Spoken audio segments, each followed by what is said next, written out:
What happens when a Hollywood star, known for his eccentricity and depth, clashes with a host who knows no boundaries in her provocations? This moment on The View went down in television history as one of the most intense and emotional conflicts. Nicolas Cage, an actor with cult status, came to the show to promote his new film.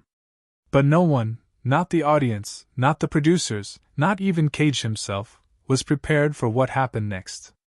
The studio lights flood the view. The live audience buzzes with anticipation, and the sound of applause fills the space as Nicolas Cage steps onto the stage. His signature walk, slightly awkward but confident, elicits smiles from the crowd. He's dressed in a dark suit with the top button of his shirt undone, and his gaze, as always, seems both piercing and somewhat lost. The cameras hum, operators swiftly switch between angles, and producers and headsets exchange quick commands. The atmosphere is warm, almost festive. Joy Behar, one of the hosts, sits at the table with her trademark smile, teetering between friendliness and a barely noticeable irony. Beside her are Whoopi Goldberg, Sarah Haynes, and Sunny Hostin, who appear relaxed but ready to keep the conversation flowing. The audience has no idea that in just a few minutes, the studio will fall silent, and the moment that unfolds will go viral. Nicolas, welcome to The View. Joy begins with enthusiasm, her voice a touch louder than necessary. Your new film, Shadows of the Past, is already generating a lot of buzz. They say it's your big comeback. What do you say to that? Cage smiles, his eyes sparkling as he responds. Thank you, Joy. This film is about finding meaning, about battling your own demons. I poured a lot of my soul into it. The audience applauds, sensing his sincerity. Whoopi Goldberg nods, adding, That sounds deeply personal. I can't wait to see it. The atmosphere feels friendly, but a faint glint in Joy's eyes hints that she has a plan. The conversation flows smoothly into details about the film. Cage talks about his role, a writer grappling with personal loss, and shares how he drew inspiration from his own life. The audience listens, holding their breath, as he speaks about vulnerability and the need to be honest with oneself. But Joy interrupts him, her voice cutting through the air like a knife. Nicolas, that all sounds very dramatic, she says, leaning forward with a smile that feels more like a grimace. But you know, some people say you're a bit, how should I put it, theatrical. Your acting style, your choice of roles, it all feels like a bid for attention. What do you say to that? The studio falls silent. A few audience members exchange glances, sensing the shift in mood. The camera zooms in on Cage's face, and for a moment, his eyes narrow, but he maintains his composure. His fingers lightly grip the armrest of his chair, the only hint of tension. Joy, I've always tried to stay true to myself, he replies, his voice steady but with a faint edge of restrained anger. My roles are a way to explore human nature. If that seems theatrical to some, that's their right. But I do what I feel. The audience offers a few tentative claps, supporting him. Sarah Haynes gives an awkward smile, trying to diffuse the tension. I think that's what makes you unique, Nicolas. Your roles always make us think. But Joy doesn't let up. Her eyes gleam as if she sensed blood in the water. Oh, come on, Nicolas, she says, raising her eyebrows. You know what I mean. There are rumors that you take roles just for the money. National Treasure, Ghost Rider, those aren't exactly Shakespeare, are they? Don't you think you've sold out a bit? The silence in the studio becomes deafening. Whoopi Goldberg grips the edge of the table, her face tense, as if she wants to say something but doesn't know how. Sunny Hostin looks down, fidgeting with the papers in front of her. The audience freezes, with a few people pulling out their phones to record the moment. Behind the scenes, producers exchange panicked gestures, one of them whispering into a headset. What is she doing? Cage takes a slow breath, his face remaining impassive, but something dangerous flickers in his eyes. He leans forward, his voice growing deeper, almost hypnotic. Joy, I don't think the choice of roles defines an actor's worth. Every role is a challenge. National Treasure brought joy to millions of people. Ghost Rider is about battling inner darkness. Are you saying entertainment has no value? The audience erupts in applause, but Joy doesn't back down. Her smile widens, almost mocking. Oh, Nicholas, don't hide behind lofty words. Let's be real. People say you just grab whatever pays the bills. And, by the way, she pauses for dramatic effect. What's the deal with your financial troubles? They say you're barely keeping your head above water. Is that true? A gasp ripples through the audience. The camera captures Cage's face, his jaw tightens, and his eyes darken. Whoopi Goldberg finally intervenes, her voice sharp. Joy, maybe we should get back to the film?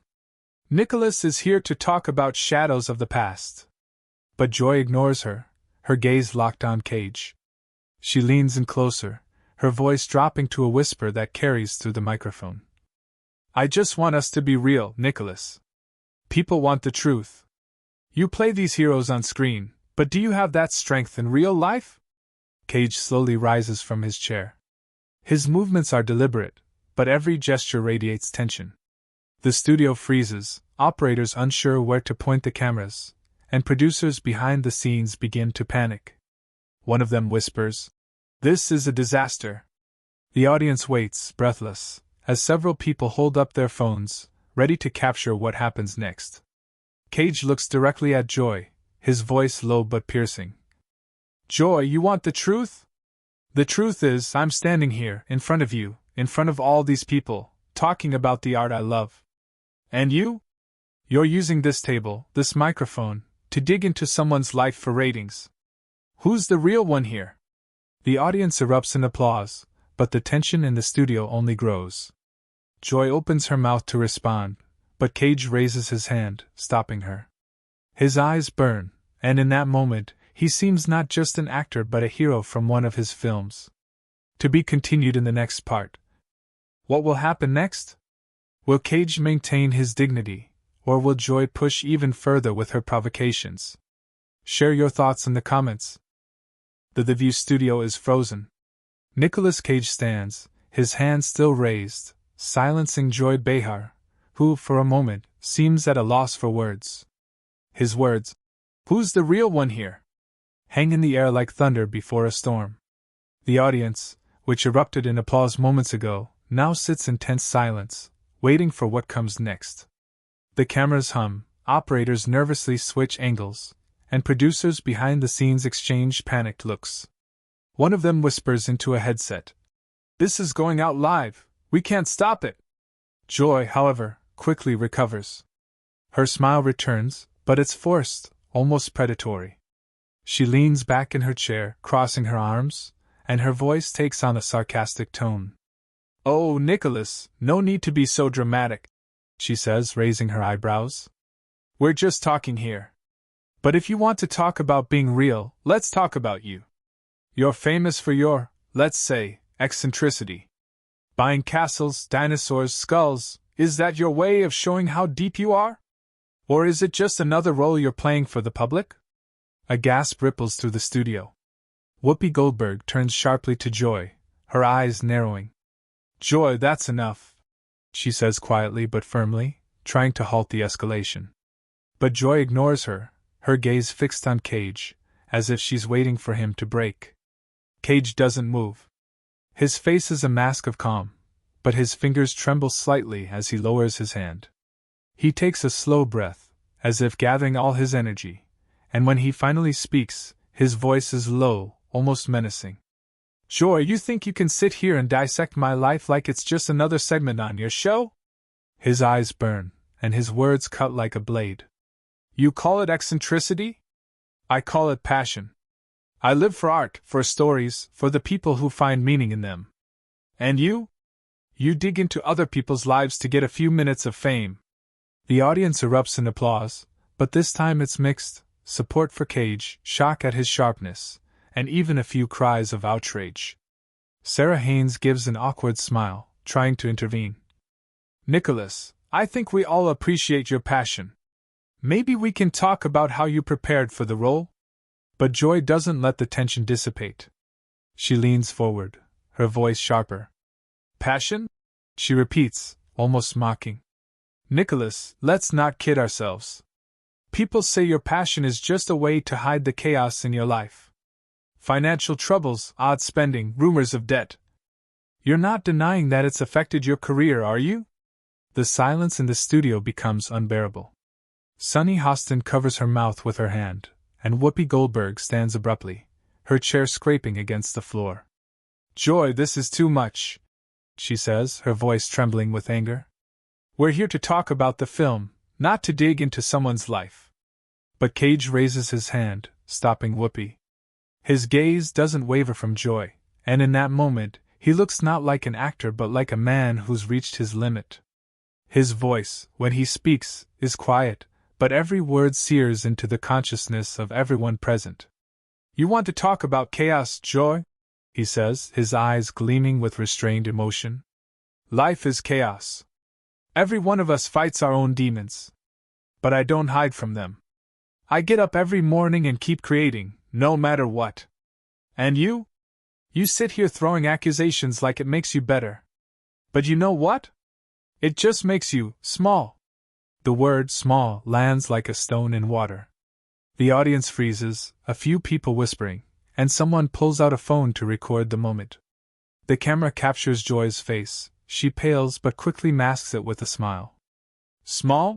She repeats, trying to regain control. Nicholas, I'm just asking the questions people want to hear.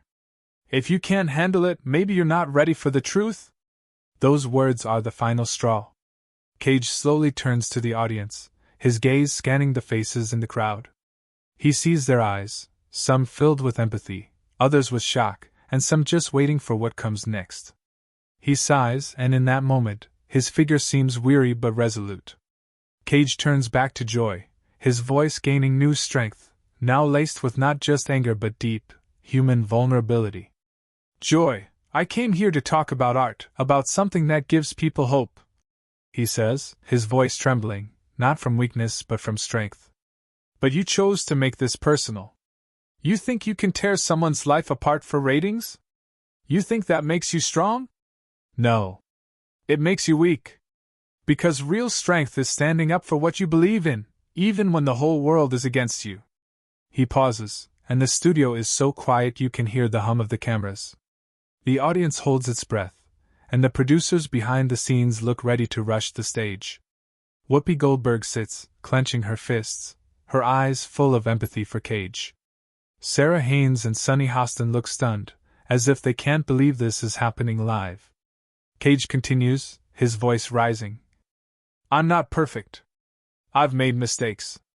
I've fallen. But I've gotten back up. And you know what? I'm proud of every role, every project, every moment I've been able to touch someone's soul.